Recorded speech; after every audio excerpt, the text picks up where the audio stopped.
सावधान।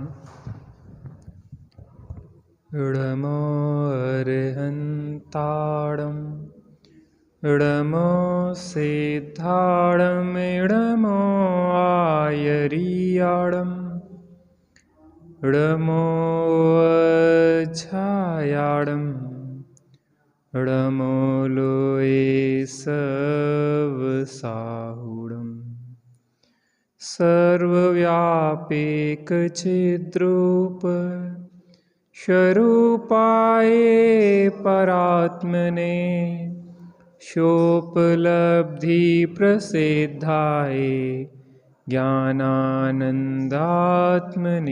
नमः।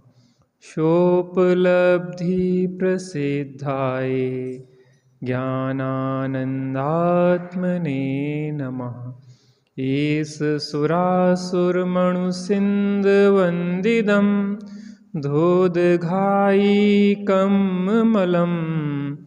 प्रणमामि बद्धमाणं तीर्थं धम्मस्कत्तारं प्रणमामि बद्धमाणं तीर्थं धम्मस्कत्तारम्।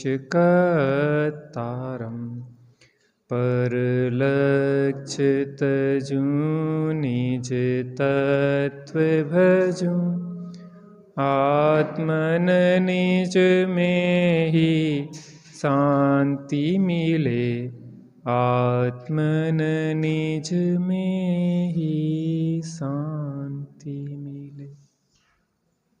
श्री प्रवचन सार जी ग्रंथ ज्ञान तत्व प्रज्ञापन अधिकार, जिसमें शुद्धोपयोग अधिकार के आधार पे हमारी चर्चा यहाँ पे चल रही है। यहाँ पे 13वीं गाथा में अपन ने शुद्धोपयोग का फल आचार्य देव ने बताया, जिससे जीव शुद्धोपयोग की प्राप्ति के लिए उत्साहित हो। 14वीं गाथा में शुद्धोपयोग परिणत आत्मा का क्या स्वरूप है, इसको दर्शाया। अब हमारी 15वीं गाथा के माध्यम से जो चर्चा चलना है कि शुद्धोपयोग की प्राप्ति के बाद तत्काल अंतर पड़े बिना ही होने वाली शुद्ध आत्म स्वभाव केवल ज्ञान की प्राप्ति की प्रशंसा करते हैं, अर्थात केवल ज्ञान प्राप्त होता है। पहले अपन गाथा पाठ करते हैं, फिर चर्चा प्रारंभ करेंगे। योग विशुद्धो जो, बोलिए, विगतावरणंतराय मोहरो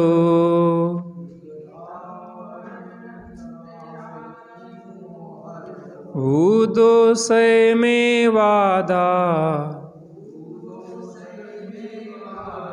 जादि परमणीय भूदाड़म। एक एक पंक्ति बोलेंगे हम, उसके बाद आप क्रम से दोहराएंगे। योग विशुद्धो जो विगदावरणंतराय मोहरो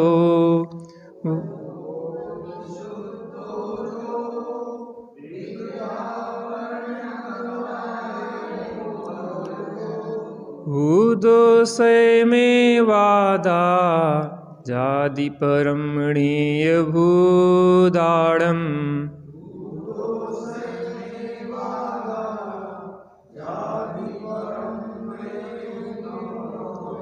मैं पूरी गाथा बोलूंगा, उसी क्रम में आपको दोहराना है।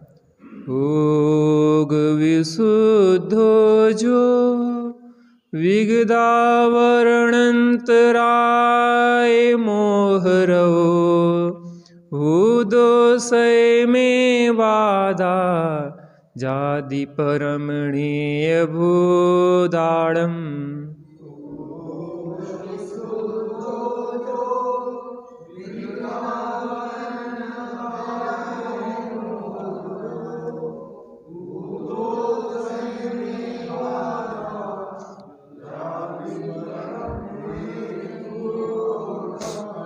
जे उपयोग विशुद्ध ते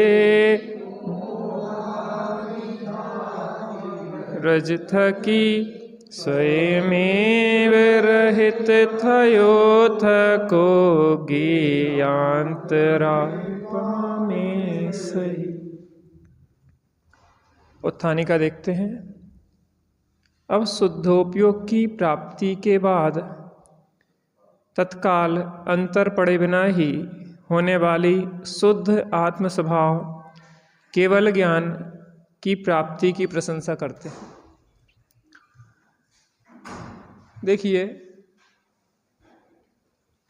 13वीं गाथा में शुद्धोपयोग के फल को बता के उसकी प्रशंसा की गई, उत्साहित किया गया कि शुद्धोपयोग को तुम प्राप्त करो, क्योंकि उस शुद्धोपयोग का फल अनंत सुख है।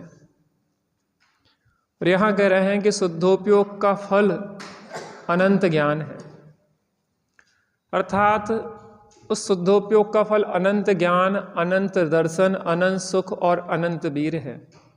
अर्थात उस शुद्धोपयोग का फल अनंत गुणों का स्वाभाविक परिणमन है। अर्थात उस शुद्धोपयोग का फल हमें जो भी चाहिए है वो सब कुछ है। अभी कर्म से चर्चा करेंगे।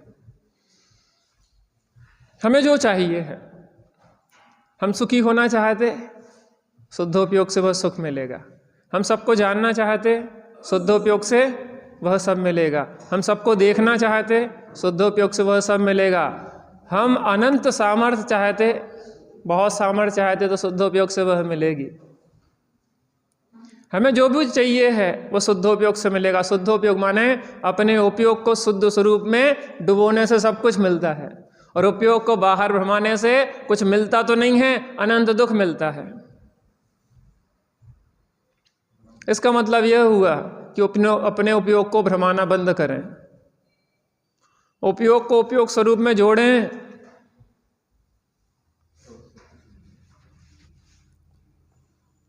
स्त्री अगर अपने पति में संतुष्ट हो तो उसको सब कुछ मिलेगा, वो जो चाहिए उसको जो वस्त्रों की आवश्यकता है, उसको जेवरों की आवश्यकता है, उसको जिस भी अनुकूलता की आवश्यकता है, वह सब कुछ मिलने वाला है। और अगर स्त्री अपने पति से विमुख रहे तो उसको बाह में वो अनुकूलताएं तो मिलेंगी नहीं, बल्कि अनंत दुख मिलेगा, तिरस्कार मिलेगा, तकलीफ मिलेगी, पीड़ा मिलेगी, भटकन मिलेगी। हमारे साथ भी वही हो रहा। जो परिणति स्वभाव से विमुख रहती है वह कुशीलवान है। कुशीलवान है, जैसे स्त्री अपने पुरुष से विमुख रहे तो वो कुशीलवान है। चंद्रनखा अपने खरदूषण से विमुख रही तो अपनी नाक कटवा बैठी, अर्थात तिरस्कार सहना पड़ा उसको। ऐसे ही जो परिणति अपने स्वभाव से विमुख रहती है उसको संसार में अनंत तिरस्कार सहना पड़ता है। नरक निगोदों में जाके उसको तिरस्कार ही तिरस्कार सहना पड़ता है। आचार्य देव प्रोत्साहित कर रहे हैं कि देखो, बाहर भटकना छोड़ दो, पर घर फिरत बहुत दिन बीते, नाम अनेक धराए। नाम धराना कोई अच्छी बात नहीं है। क्यों तुम नाम धरा के आ गए? हम तो कबहू न निज घर आए। अब कह रहे हैं कि निज घर में आ जा। निज घर में सब कुछ है। निज घर बिना विश्राम नाही, आज यह निश्चय करो। मोह की चट्टान तोड़ो, शांति नरजर को प्रवाहित करो। सब कुछ मिलेगा जो तुम्हें चाहिए है। बस एक बार अपने में आ जा, अपनी खबर क्यों भुला रही है। चेतो चेतन निज में आओ, अंतरात्मा बुला रही है। अंदर से पुकार लगा रही है कि हे चेतन, अब तो चेत जाओ। आहा, यह जो उपयोग विशुद्ध शुद्धोपयोगी, जिसका उपयोग विशुद्ध हो गया है। किसका उपयोग विशुद्ध होता है? जो अपने विशुद्ध आत्मा का आश्रय लेता है। विशुद्ध आत्मा का आश्रय कौन लेता है? जो यह जानता है कि मैं विशुद्ध आत्मा हूं, ऐसा श्रद्धान, ऐसे प्रतीति, ऐसा विश्वास धारण करता है, ऐसा ज्ञान करता है और अपने विशुद्ध आत्मा में ही विधान करता है, विधान करता है। विधान किया था कल आप लोगों ने। विधान का अर्थ यहां क्या किया पता? चारित्र। 14वीं गाथा की टीका में विधान का अर्थ चारित्र किया। अर्थात अगर हमने विधान किया है और स्वरूप स्थिरता हुई तो विधान हुआ, अन्यथा विधान नहीं हुआ। संकल्प विकल्प में ही समय चला गया। जल्दी हो जाए फिर स्वाध्याय करें। क्या विधान में स्वाध्याय नहीं होता? ना विधान का लाभ ले पाए, ना स्वाध्याय का लाभ ले पाए, खींचतान में ही समय चला गया। ऐसे जीवन का पूरा समय चला जाता है। जो कर रहे हैं शांति से करो। हमने भी तो विधान का खूब लाभ लिया। आराम से बैठो। विधान का मतलब कह रहे चारित्र। सम्यक श्रद्धान ज्ञान पूर्वक जो विधान होता है उसी से केवल ज्ञान होता है। यहाँ ये बताना चाह रहे हैं। बहुत अर्थ होते हैं। अनेक शब्दों का एक अर्थ होता है और एक शब्द के अनेक अर्थ होते हैं। कहाँ क्या अर्थ है इसको अपन को समझना चाहिए।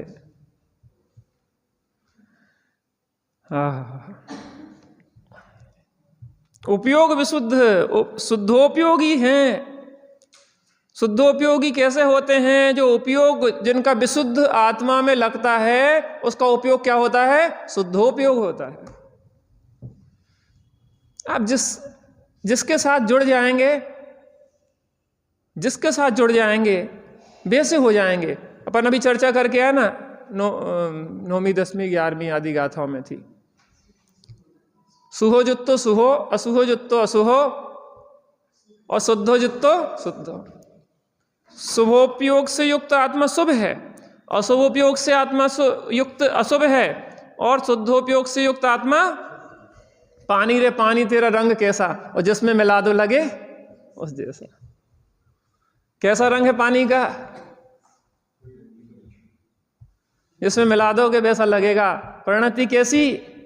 जिसके साथ रंग जाए वैसी। अशुभ के साथ रंग जाए तो अशुभ, शुभ के साथ रंग जाए तो शुभ, और शुद्ध के साथ रंग जाए तो शुद्ध। उपयोग विशुद्ध, ओग विशुद्धो जो, विशुद्ध उपयोगी शुद्धोपयोगी हैं। आत्मा वह आत्मा विगता वर्णांतराय मोह रजः, ज्ञानावर्ण दर्शनावर्ण अंतराय और मोह रूप रस से रहित हैं। क्या है ये? रज है। अरि रज रहस विहीन। वो कर्म रूपी रज से रहित हो जाते हैं। कौन हो जाते हैं? जिनका उपयोग विशुद्ध हो जाता है। कर्मों को हटाने का कोई तरीका नहीं है कि धक्के दे दे के उन्हें बाहर निकाल दो। कर्मों की ओर देखने से, कर्मों को गाली देने से, कर्मों को कोसने से कर्म नहीं जाते। निष्कर्म आत्मा के आश्रय से कर्म दूर होते हैं। जिसका उपयोग विशुद्ध हो जाता है उसको क्या होता है? कर्मरज क्या होती है? जब तलक हो आत्मदृष्टि कर्म थरथर कांपते हैं, चित्त की एकाग्रता लक छोड़ खुद ही भागते हैं।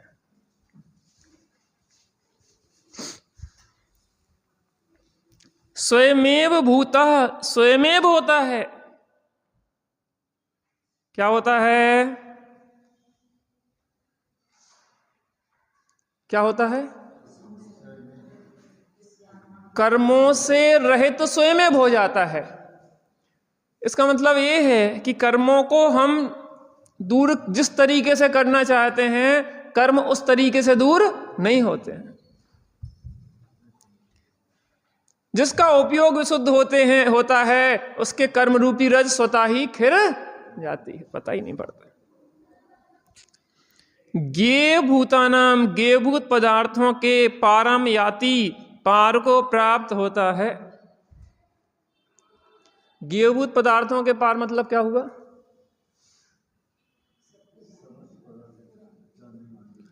जितने भी ज्ञेय हैं, ज्ञान ज्ञेय प्रमाण है, अरुज्ञेय ज्ञान प्रमाण है। इस हे ज्ञेय लोकालोक इस विधि सर्वगत यह ज्ञान है। ज्ञान कितना? जितने ज्ञेय, ज्ञेय कितने हैं? जितना ज्ञान। अभी आगे चर्चा आएगी कि ज्ञान सब में पहुंच जाता है और सब ज्ञेय ज्ञान पी लेता है। विविक्षा बहुत गजब गजब की है। ज्ञान सब में पहुंच जाता है। सूर्य सब में पहुंच गया, सूर्य का जहां प्रकाश पहुंचा तो सूर्य भी पहुंच गया। ज्ञान ने जिन जिन को जान लिया, ज्ञान उनमें पहुंच गया, समाहित हो गया, घुस गया, कीलित हो गया, सब कुछ हो गया उसमें।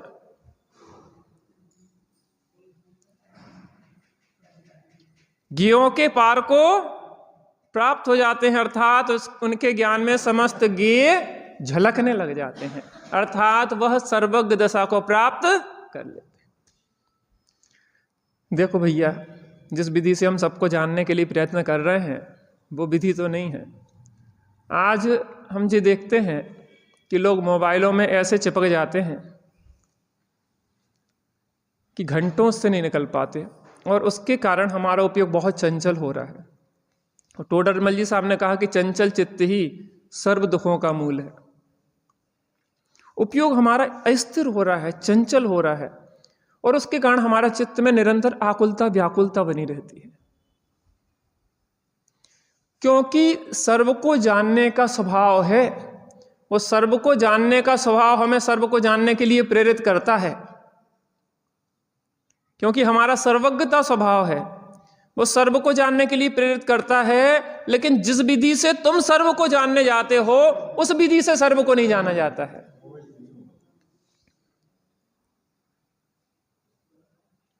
वो विधि गलत है, बल्कि वो विधि से तो ज्ञान विक्षिप्त हो जाता है। क्योंकि वीतरागता के बिना सर्वज्ञता प्राप्त करने की जो चेष्टा है वो विक्षिप्तता को लाती है। पहले वीतरागी होंगे कि सर्वज्ञ होंगे? वीतरागी हुए बिना सर्वज्ञता आ जाए ऐसा होता नहीं है, लेकिन लाने की जो चेष्टा है वो विक्षिप्तता का कारण बन रही है। आज हमारी युवा पीढ़ी, हम खुद देखें अपनी परिणति, किस तरीके से हम परेशान हो जाते हैं। क्योंकि हमारे यहाँ अंदर मोह राग देश के जो भाव हैं वो हम उसके कारण से प्रभावित होते हैं, और फिर वो विकल्प हमारे दिमाग में घूमते रहते हैं कचरे की तरह। जैसे आदमी जहर खा लेता ना तो बॉडी में पूरा पॉइजन फैल जाता, ऐसे हमारे उपयोग में वह गंदगी फैल जाती और उपयोग उसी में घूमता रहता। जिनको ये शिकायत है कि उपयोग पता नहीं कहाँ कहाँ जाता है, वो इन व्यर्थ की चीजों में अपने उपयोग को लगाना बंद कर दे। क्योंकि आपने जो इंद्रियों के माध्यम से ग्रहण किया है वो ही अंदर घूमता रहता है और कुछ नहीं घूमता। जहां जहां अटैचमेंट है वो चीजें आपके अंदर, हमारे अंदर घूमती रहती हैं।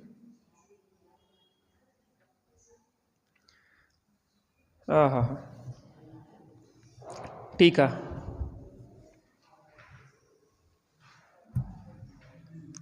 जो आत्मा चैतन्य परिणाम स्वरूप उपयोग के द्वारा यथाशक्ति विशुद्ध होकर वर्तता है, वह आत्मा जिसे पद पद पर प्रत्येक पर्याय में विशिष्ट विशुद्ध शक्ति प्रकट होती जाती है,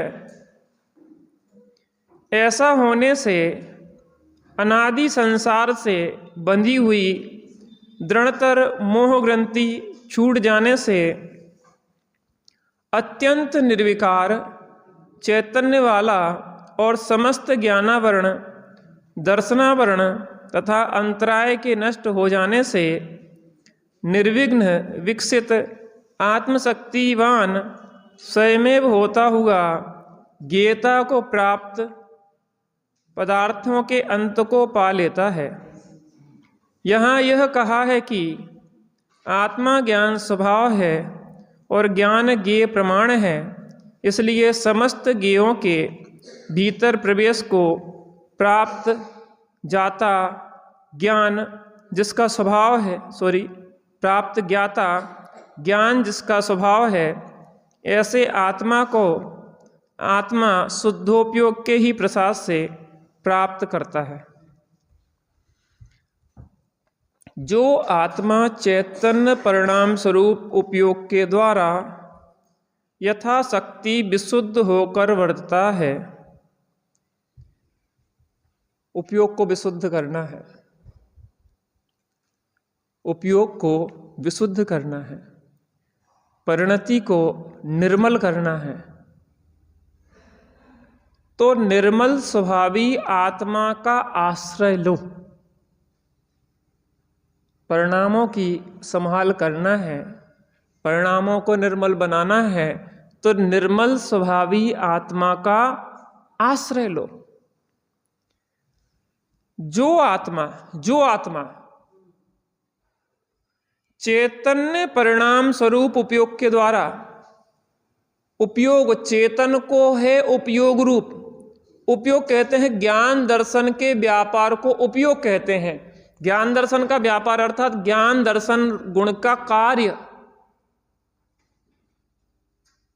वो क्या है? उपयोग। जो आत्मा चैतन्य परिणाम स्वरूप उपयोग के द्वारा, उपयोग चैतन्य का परिणाम है, चेतन की पहचान करना है तो उपयोग लक्षण से पहचान होगी। कैसे पहचान होगी? उपयोग, जहां उपयोग है वहां चेतना है, और जहां चेतना है वहां उपयोग है।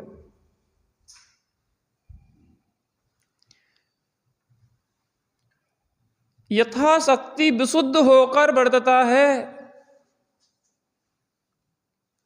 यथाशक्ति विशुद्ध होकर वर्तता है।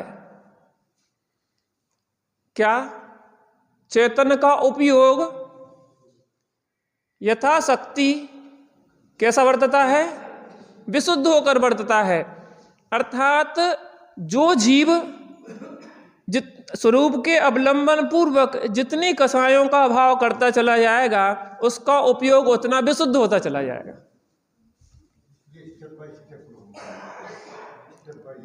अब जैसे समझो कि मिथ्यात्व अनंतानुबंधी के भाव पूर्वक स्वरूप का अवलंबन हुआ है, तो एक कसाय के भाव रूप उपयोग विशुद्ध हो गया है। अनंतानुबंधी और प्रत्यक्षानुवरण का भी अभाव कर दिया है, तो दो कसाय के भाव रूप उपयोग विशुद्ध हो गया है। अनंतानुबंधी अप्रत्यक्षानुवरण प्रत्यक्षानुवरण का भाव कर दिया है, तो तीन कसाय के भाव रूप उपयोग विशुद्ध हो गया है। और चारों कसायों का भाव कर दिया है तो उपयोग पूर्ण विशुद्ध हो गया है। अर्थात यथाख्यात चारित्र हो गया है, जैसा स्वरूप है वैसा ही प्रकट हो गया है। क्या हो गया है? जैसा शुद्ध स्वरूप है परिणति में वैसा ही प्रकट हो गया है। वह आत्मा जिसे पद पद पर प्रत्येक पर्याय में विशिष्ट अर्थात विशेष असाधारण खास विशुद्ध शक्ति प्रकट होती जाती है। पद पद पर माने प्रत्येक पर्याय में। अब स्वरूप का अवलंबन बढ़ता चला जाता है, कसायों का अभाव होता चला जाता है, विशुद्धता बढ़ती चली जाती है और अशुद्धता घटती चली जाती है। संवर कहते हैं शुद्धि की उत्पत्ति, शुद्धि की उत्पत्ति, और अशुद्धि का आना रुकना, नवीन अशुद्धि का आना रुकना और शुद्धि की उत्पत्ति, निर्जरा अशुद्धि का घटना और शुद्धि का बढ़ना, और मोक्ष अशुद्धि का पूर्णता अभाव और शुद्धि की पूर्णता प्राप्ति। क्या? ऐसा समझो कि जैसे गिलास में हमने पानी डाला, तो जैसे जैसे गिलास में पानी डालते जाते हैं वैसे वैसे हवा स्थान को छोड़ती चली जाती है। चूंकि गिलास खाली था तो उसमें हवा थी, हमने पानी डाला और जितना जितना पानी डालते जा रहा है उतनी उतनी हवा अपना स्थान छोड़ती जा रही है और उतनी उतना पानी अपना स्थान ग्रहण करता चला जा रहा है। ऐसे ही अभी पूर्ण अशुद्धि थी और यहाँ पे शुद्धि की प्रकटता हुई और नवीन अशुद्धि का आना रुका। अब क्या हुआ? विशुद्धि बढ़ी तो अशुद्धि घटी और पूर्ण विशुद्धि हुई और यहाँ अशुद्धि का पूर्ण अभाव हो गया। ओग विशुद्धो जो, उपयोग जिनका विशुद्ध हो गया है। मतलब यह है कि आत्मा तो विशुद्ध है, स्वभाव से आत्मा तो विशुद्ध है, लेकिन जो उपयोग उस शुद्धात्मा का अवलंबन लेता है वो उपयोग विशुद्ध होता जाता है। कैसा? पद पद पर अर्थात क्रम क्रम से वह विशुद्ध होता चला जाता है। बात समझ में आ रही नहीं? वो उपयोग जो अपने स्वरूप का जितना जितना अवलंबन लेता जाता है वो उपयोग उतना उतना विशुद्ध होता चला जाता है। जिससे पद पद पर प्रत्येक पर्याय में विशिष्ट विशुद्धि शक्ति प्रकट होती चली जाती है। विशिष्ट विशुद्धि उसकी प्रकट होती हर पर्याय में चली जाती है। ऐसा होने से अनादि संसार से बंधी हुई दृढ़तर मोह ग्रंथि छूट जाने से अत्यंत निर्विकार चेतन वाला, अब देखो इसमें कितनी विशिष्ट बात बताई है। जब विशिष्ट विशुद्धि प्रकट होती है तो दृढ़तर जो मोह ग्रंथि पड़ी हुई थी, महामोह रूपी पिशाच जिसे बेल की भांति जोतता था, भार वहन कराता था, वो क्या होती है? दृढ़तर मोह ग्रंथि छूटती चली जाती है। यहां मंत्र साधक मंत्र पढ़ता है और वहां व्यंतर बाधा दूर होती चली जाती है। यहां मंत्र साधक मंत्र पढ़ता है और व्यंतर बाधा जो थी वो व्यंतर की पकड़ ढीली होती चली जाती है। और मंत्र साधक जब मंत्र पढ़ता जाता है तो धीरे धीरे वो क्या होता है? पहले पकड़ ढीली पड़ती है और वो छोड़ के चला जाता है। मोह ग्रंथि कैसी है? दृढ़तर है। दृढ़तर माने सुपरलेटिव डिग्री, माने कि उसकी गांठ इतनी पक्की है कि अनादिकाल से आज तक खुली ही नहीं है। लेकिन भाई साहब, अमृतचंद स्वामी ने आत्मख्याति टीका में हर अधिकार के पहले ज्ञान को नमस्कार किया। आज तक अखाड़े में वो मोह नृत्य कर रहा था, उछल कूद मचा रहा था, लेकिन उस मोह रूपी पहलवान को ज्ञान ने एक झटके में ही परास्त कर दिया। उस ज्ञान की कैसी महिमा है! मोह रूपी वो दृढ़तर ग्रंथि पड़ी हुई थी ना, उस दृढ़तम ग्रंथि को क्या किया है? उस विशुद्ध उपयोग ने उस दृढ़तम ग्रंथि को क्या हुआ? ढीला कर दिया। सहजानंद जी के प्रवचन पढ़ रहा था मैं, तो उसमें आया कि लोग जो परपोतों को देख लेते ना, परपोतों को, तो उनका स्वर्ग निश्चित हो जाता। आप लोगों ने किसी ने देखा परपोतों को? यहाँ पे स्वर्ग की टिकट पक्की, वो जैसे फिनाले, ग्रैंड फिनाले की टिकट में नहीं पक्की हो गई लोगों की? नहीं देखा किसी ने? यहाँ पे आपने देख लिया। तो उसको क्या करते हैं, जब वो जाता है यहां से तो उसके साथ एक सोने की सीढ़ी रख दी जाती। इस सीढ़ी पे चढ़ के आप स्वर्ग चले जाना। लेकिन उन्होंने गजब बात लिखी, सीढ़ी ऊपर भी चढ़ाती है और नीचे भी चढ़ाती है, उतारती भी है। कहीं ऐसा ना हो अगर उनके मोह में पड़े रहे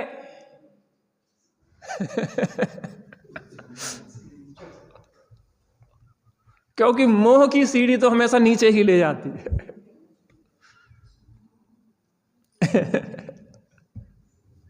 इतना भ्रम है हम लोगों में, ऐसी अनादि के कुसंस्कार चढ़े हुए हैं कि मोह ग्रंथि को और पक्का करते जाते हैं। गजब हो गया तुम्हारा, क्या कहना, तुमने परपोतों की शकल देख ली, अब तो सीधा स्वर्ग पक्का। परपोतों की शकल देखने से स्वर्ग पक्का होता नहीं, नरक स्वर्ग का कोई संबंध नहीं है। मोह अगर बढ़ाया तो समस्या है, नहीं है मोह तो कोई दिक्कत नहीं। लेकिन जो एक भ्रम है लोक में, बल्कि अगर उससे मोह में बढ़ गए तो वो मोह ग्रंथि और दृढ़ होती चली जाएगी। और यहां पे कह रहे हैं कि जिसका उपयोग विशुद्ध होता चला जाता है उसकी मोह ग्रंथि ढीली पड़ती चली जाती है। जब वो चंदन के वृक्ष पे विषधर लपटे होते हैं बिल्कुल अपनी पकड़ के साथ, और जहां मयूर की आवाज आती है, मयूर की आवाज आती है और मयूर की आवाज सुनाई दी और उनकी पकड़ क्या होती जाती है, ढीली होती जाती है। और मयूर जैसे जैसे नजदीक आता जाता है वैसे विषधर निकल के भाग जाते हैं। जब तलक हो आत्मदृष्टि कर्म थर थर कांपते हो, चित्त की एकाग्र तलक छोड़ खुद ही भागते।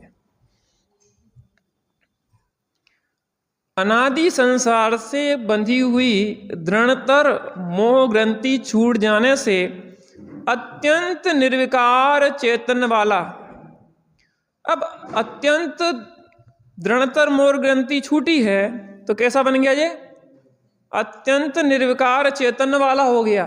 अत्यंत निर्विकार माने वो छपक श्रेणी चढ़ी, शुक्ल ध्यान में आरूढ़ हुआ, मोह का नाश किया और ज्ञानावरण दर्शनावरण और अंतराय का नाश करके केवल ज्ञान को प्राप्त कर ली। देखो शुक्ल ध्यान जो होता है, सर्वार्थ सिद्धि के अनुसार शुक्ल ध्यान जहां श्रेणी चढ़ते हैं वहां से प्रारंभ होता है, अर्थात 8वें गुणस्थान उपसम श्रेणी के 8वें, 9वें, 10वें और 11वें गुणस्थान में पहला पाया होता है। प्रत्यक्ष वितर्क विचार। लेकिन धवलाकार कहते हैं कि जो पहला पाया है शुक्ल ध्यान का वह 11वें और 12वें गुणस्थान में होता है। जहां तक आपका मोह है, कसाएं हैं, वहां तक शुक्ल ध्यान नहीं होता।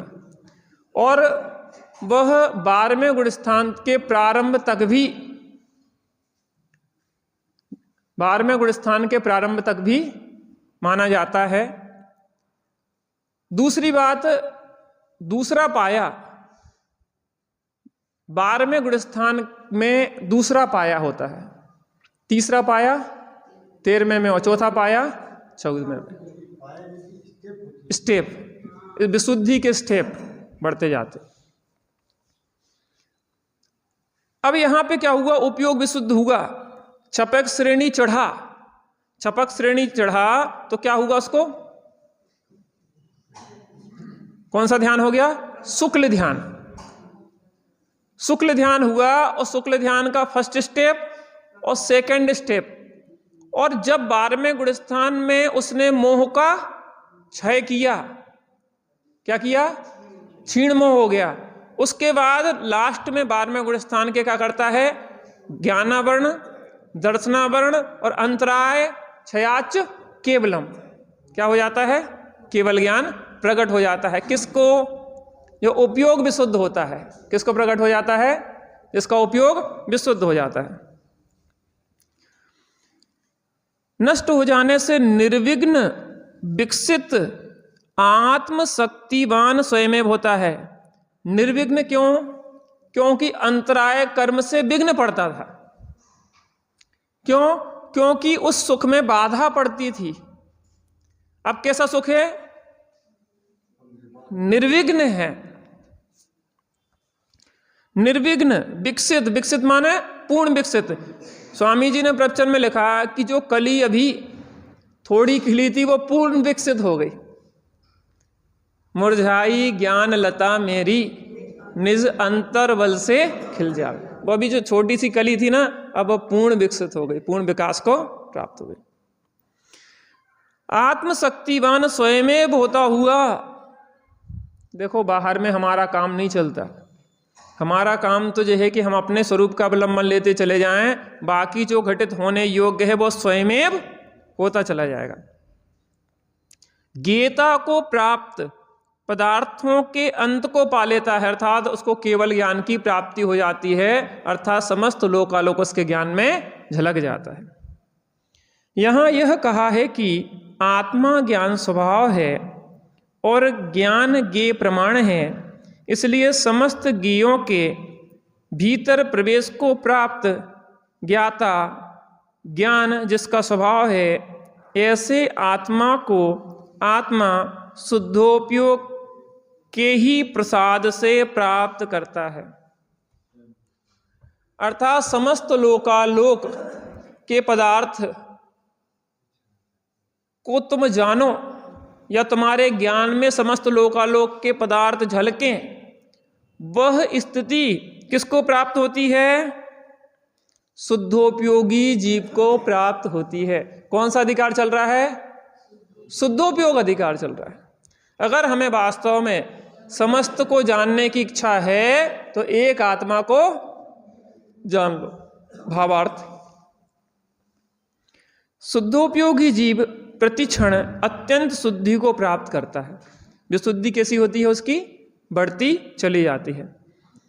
और इस प्रकार मोह का क्षय करके निर्विकार चेतना वाला होकर 12वें गुण स्थान के अंतिम समय में ज्ञानावरण, दर्शनावरण और अंतराय का युगपद क्षय करके समस्त ज्ञेयों को जानने वाले केवल ज्ञान को प्राप्त करता है। इस प्रकार शुद्धोपयोग से ही शुद्धात्म स्वभाव का लाभ होता है। किससे होता है शुद्धात्म स्वभाव का लाभ? हम कितनी देर बैठते हैं अपने लाभ के लिए? हमें बाहर के सब काम दिखाई देते हैं, सब जिम्मेदारियां दिखाई देती हैं, लेकिन हमें अपने को जिससे अनंत ज्ञान, दर्शन, वीर और सुख प्रकट होने वाला है, एक एक को जानने की जरूरत नहीं है। अपने को जान लो तो सब जानने योग्य जानने में आ जाएगा। कैसी वो शुद्धात्मा है, कैसे शुद्धात्मा के अवलंबन लेने वालों को कैसा सुख प्रकट होता है। थोड़ा थोड़ा अभ्यास करो, स्टेप बाय स्टेप बढ़ो। 2 मिनट, 5 मिनट, 10 मिनट, 15 मिनट, आधा घंटा, 1 घंटा, जिसका जैसा उपयोग लगे। खड़े खड़े, बैठ के, लेट के, सुस्थित हो या दुस्थित हो, आत्मा का चिंतन और ध्यान करने में कोई बाधा नहीं है। काय में अस्पताल में पड़े हो तो, अंत समय चल रहा हो तो, अशुद्धता हो तो, मलमूत्र के बीच में पड़े हो तो, आत्मा का ध्यान करने में कहीं कोई बाधा है? अगर एक बार भी मार्ग दिख गया, बिजली चमकी और जंगल में हम भटके हुए थे और बिजली की उस चमक में आपने मार्ग देख लिया, तो अब भटकन मिटने वाली है। एक क्षण के लिए भी अगर आत्मा अनुभव में आ गया, अपना उपयोग विशुद्ध हो गया और विशुद्ध आत्मा से जुड़ गया, तो फिर संसार में कोई भी हमें भटकाने वाला नहीं। हम कहाँ मेहनत कर रहे हैं और कहाँ मेहनत करना है? बाहर के संबंधों को निभाने में हम पूरी एनर्जी खर्च कर रहे हैं। शादी अगर विवाह करना हो तो बिल्कुल एड़ी चोटी के जोर से लग जाते हैं। बाहर के कार्यों के लिए पूरी ताकत से लग जाते हैं। वो हमें जिम्मेदारियां दिखाई देती हैं, लेकिन हमें अपने प्रति कोई जिम्मेदारी है? हमारी अपने प्रति कोई रिस्पॉन्सिबिलिटी नहीं है क्या? हमारा अपने से कोई संबंध नहीं है क्या? अनादि काल से हमने अपने से संबंध विच्छेद करके रखा है। कैसे? अपने से। थोड़ा सा एक लगन लगना चाहिए, थोड़ा विश्वास लाओ कि कार्य यही करने लायक है, जो भी तुम्हें चाहिए इसी से मिलेगा। एक पति में संतुष्ट होने वाली स्त्री को कहीं कोई कमी होने वाली नहीं है। जो उपयोग विशुद्ध होता है, उस उपयोग विशुद्ध आत्मा को अनंत ज्ञान मिलता है, अनंत दर्शन मिलता है, अनंत सुख मिलता है, अनंत वीर मिलता है और अव्ययवाद आदि अनंत गुणों का खजाना उसको मिल जाता है। थोड़ी देर अपने उपयोग को विशुद्ध करने के लिए अपन बैठते हैं।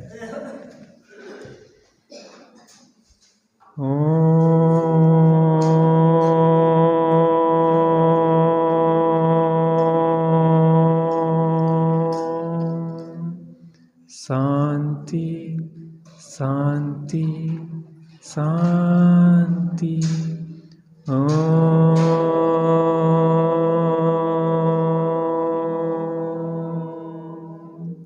शांति शांति शांति।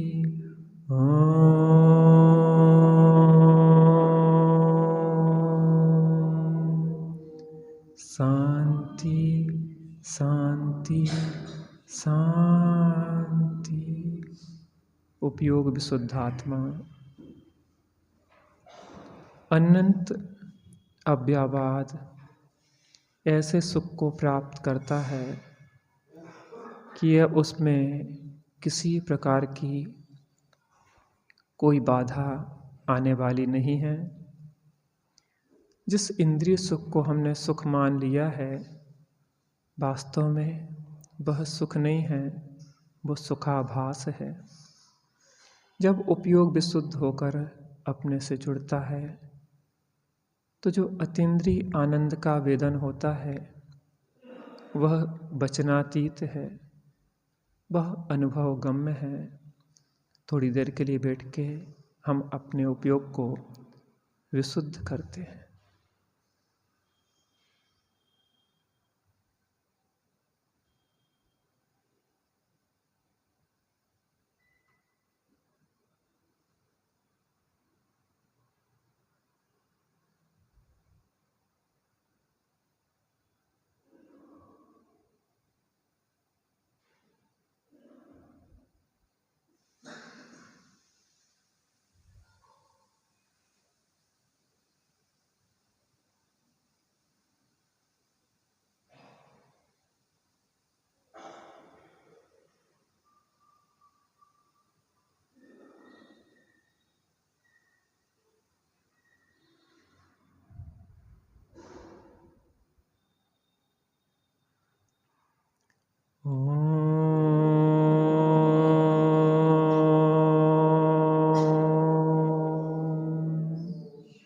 शांति शांति शांति।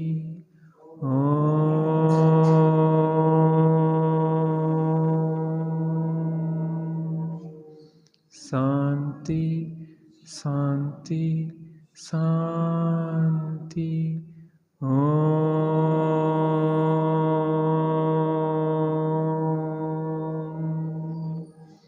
शांति शांति शांति।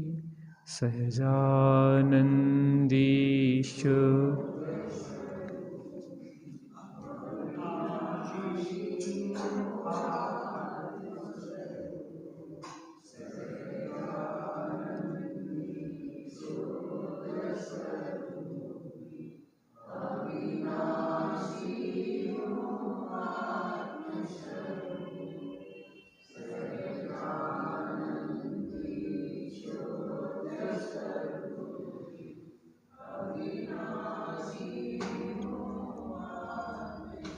निज निधि निज में बताई, यह अनंत उपकार है उसके लिए जिन वाणी माँ को वंदना सतवार है, उसके लिए जिन वाणी माँ को वंदना सतवार।